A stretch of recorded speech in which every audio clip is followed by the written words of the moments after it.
Good evening, ladies and gentlemen, and welcome all of you back to this Tuesday evening, where I was going to technically do this video yesterday, but there were certain things that I was a little bit busy with, so I decided that, to be completely honest, I would wait until today in terms of like when I was going to make this. So I feel as if like now is definitely sort of like the time to come clean and sort of like reveal to all you guys something a little bit about myself.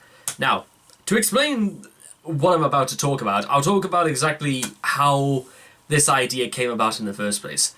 2 days ago, on Sunday, me and my dad, we were going to the dump because we had some garden rubbish, an old microwave we had to throw out. Plastic, buckets and that sort of thing.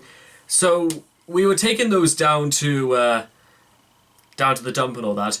And I remember telling my dad just before we left is that it's been now a whole week since I've last had any fizzy drinks, anything carbonated, and it's also been a whole week since I actually had any chocolate either. And he said that was actually really good because, you know what, it doesn't sound like much, but it's a start. And what a lot of people, and I said this as well, that what a lot of people seem to realize is that you could say you haven't, had a cigarette in 10 years. You've got to get to 7 days first before you can get to 10 years, if you know what I'm saying. At some point, you're going to have to show that you've not done it for a week, is basically what I'm saying, before you can get to that point. So I kept saying to him, you know what, I said I was completely honest with him, that if I could go tomorrow without eating meat tomorrow, and if I decided to literally not eat meat for the rest of my life, I would probably do it. And this got us into a whole conversation about how my dad thought I was incredibly strong-willed, probably the strongest-willed person he's ever known in his life, chiefly because of one thing. And I sort of like helped him out on this as well, is that every now and then, I say to myself, in fact, I don't even say anything to myself. It's more of an unconscious sort of thing I go through, where I just sort of get on with it. I don't talk about it. I don't write it down. I don't even really allow it to get into my head, if at all possible. I just sort of decide, yeah, I'm going to do that, and I'm already on my way. It's a very, very strange process, ladies and gentlemen, to go through, because can you technically call will as being a conscious thing? Now, as some of you might know, is that I'm a very strong advocate for the concept of free will. In spite of, you might say that in certain parts of the world, some people do not have free will, some people simply do not have a choice in that sort of matter. But that's for their point of view. I'm talking about my sort of concept of free will and my idea of change, just for its own sake. Now, you've probably heard me say a few times, ladies and gentlemen, is that we all have a choice. We can choose exactly how we want to live our lives. We can choose to be anything we want to be. What is it they said in the closing credits to Blue's Clues? We can do anything that we want to do, or it's something like that. You don't begin to realize, I mean, maybe as a child, you look at that sort of thing with an air of bewilderment and wisdom and sort of like a very childish sort of like fascinating gaze, thinking, wow, I could really be that sort of thing. But now, when you get older, you begin to realize that, well, it's simply a matter of, do you want to do it at all? And you might say it takes a lot more than just wanting to do it to actually get on with it, because you're going to need things like, qualifications, experience, knowledge about what, some conscious knowledge and foreground about why you want to do it and what exactly you've always wanted to do it for.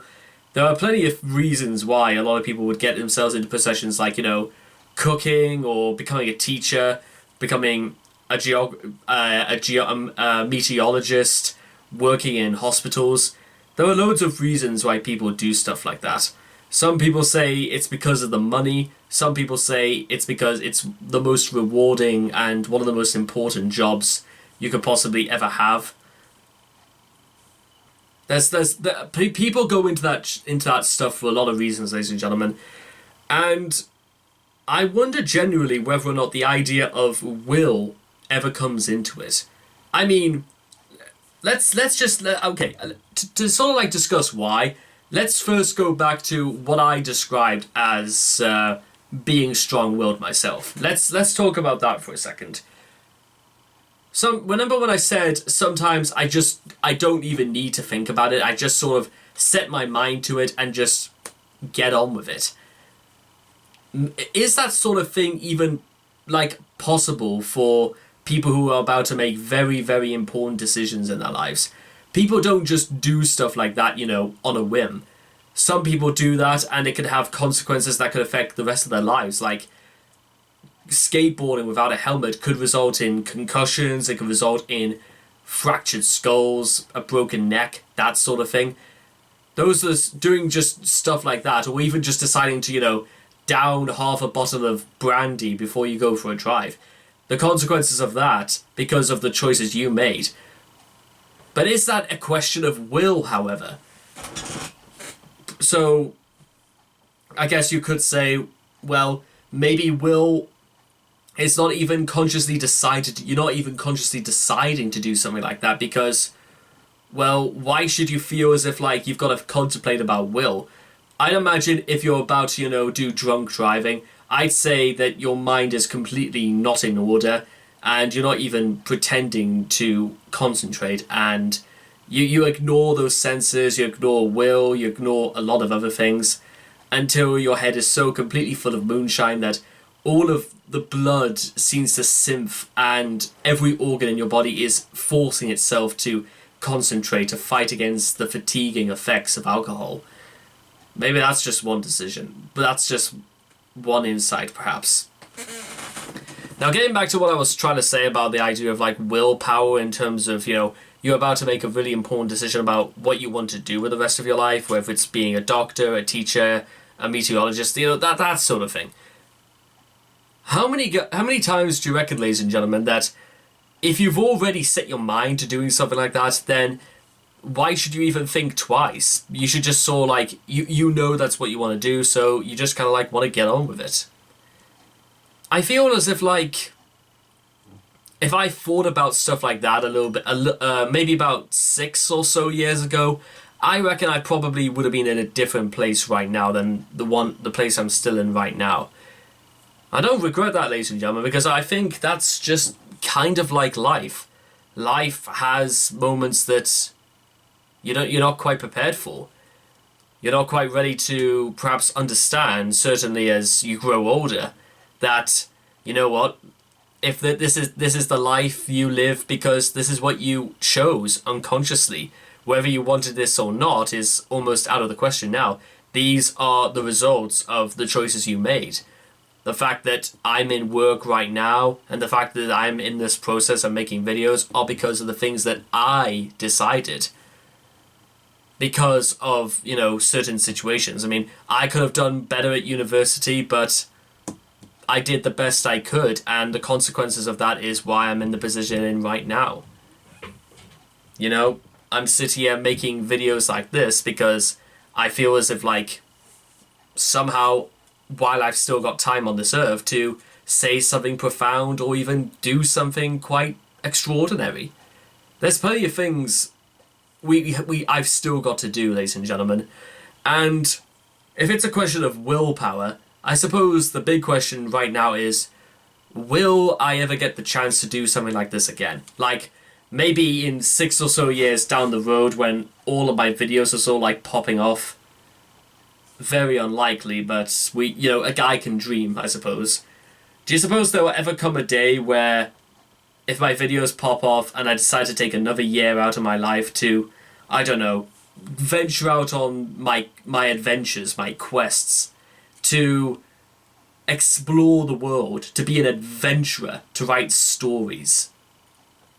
I'm talking about stories, ladies and gentlemen, like walking across the entire North American continent, walking from New York City all the way to Venice Beach, California? Am I going to spend the opportunity to be in the Himalayas in complete silence for a whole month, to live as sedentary as a monk and a missionary, nearly 14,000 feet above sea level? Because the Himalayas, ladies and gentlemen, is still a place I've longed almost all my life in seeing. Or maybe it's not even seeing, maybe it's just being a part of it. Or even walking across the entire perimeter of Australia, going between all 5 states, going from definitely Sydney, but is Canberra near a coastline, or is it sort of like more inland? I'm not even entirely sure whether or not it's even better to go around the perimeter than to venture deep into the heart of like Australia. That might give me something to think about. Maybe I could do like a sort of like thing where I walk along like the border of, each Australian state. So I would go from maybe, let's say, from Victoria to Western Australia, and then I'm not entirely fresh on Australian geography. I do apologize for that. Or even just do something very simple at first and just walk from Newcastle all the way down to see my friend who lives down south, just walking across this country. That would be an adventure in itself, just because, well, I'd imagine what it'd be like to almost do the famous Jarrow March from 91 years ago. Maybe that's kind of like, it would be a really interesting thought. Maybe I'll I'm going to write stories about that one day, ladies and gentlemen. Like my Jarrow March, or the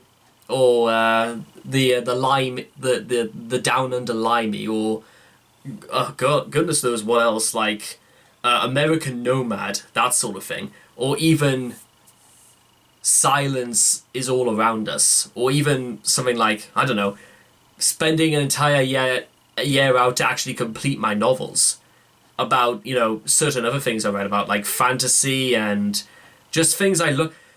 I know you've heard me say this before a few times during this video, but sometimes, ladies and gentlemen, because I don't really take need in terms of inspirational quotes and all that. Sometimes, ladies and gentlemen, if you want proof, just get on with it. You know what I'm saying? If you want us to do something, then just get on with it. And even I'm 23 years of age, ladies and gentlemen, and I do not particularly feel as if I'm gonna get anywhere else in this world by saying I'm going to get on with it. I just have to get on with it. Actions speak louder than words, ladies and gentlemen. And the more I think about it, there's a part of me telling me deep inside that absolutely nothing will come out of this. However, ladies and gentlemen, I don't think that's important anymore. I don't think it's important whether or not this is successful or not. That's the revelation I've had now about RageCon, ladies and gentlemen. It's not about whether or not I pop off or I gain millions of subscribers or the entire world is talking about me. What's important is that I've spoken. What's important is that I've had my say. And the world has had a lot of people who've spoken, ladies and gentlemen, and I want to be among them. I want to be remembered for what I've had to say and what I'm going to do. But what am I going to do, ladies and gentlemen? Well, I think I hope you guys will be able to see for yourselves. Take care. Bye-bye for now.